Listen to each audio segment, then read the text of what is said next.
কোনো কিছু করতেই হবে এমন বুঝালে আমরা হ্যাভ টু ব্যবহার করব। তো চলো আজকে এই ভিডিওতে আমরা হ্যাভ টু স্ট্রাকচারের সাথে একটু পরিচিত হই। Subject plus have to plus ভার্বের বেস ফর্ম প্লাস অবজেক্ট। উদাহরণ, আমাকে বিদেশে যেতেই হবে। তাহলে সাবজেক্টের আই, স্ট্রাকচারের have to, I have to. আমরা সবাই জানি যাওয়ার ইংরেজি হচ্ছে গো, আর গোর বেস ফর্ম হচ্ছে গো। গো কোথায় যাইতে হবে? বিদেশে।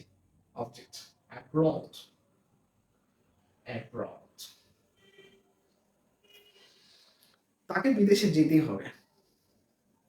তাহলে হি, এখানে একটা বিষয় লক্ষ্য রাখবেন, সেটা হচ্ছে ইট সি হি কোনো নাম বোঝাতে, কোনো ব্যক্তির নাম বোঝাতে, যেমন নাহি, বিল্লাহ, এরকম কোনো ব্যক্তির নাম বোঝাতে এগুলো হচ্ছে থার্ড পারসন সিঙ্গুলার নাম্বার, আর এগুলোর সাথে হ্যাজ টু বসে।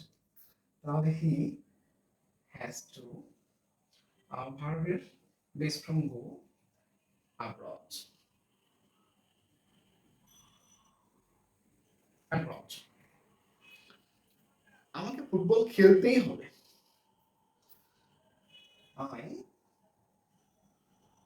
have to, খেলার ইংরেজি হচ্ছে প্লে, আর play base from present form হচ্ছে প্লে।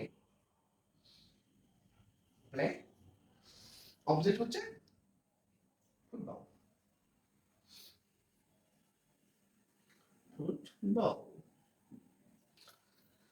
আমাকে ফুটবল খেলতেই হবে।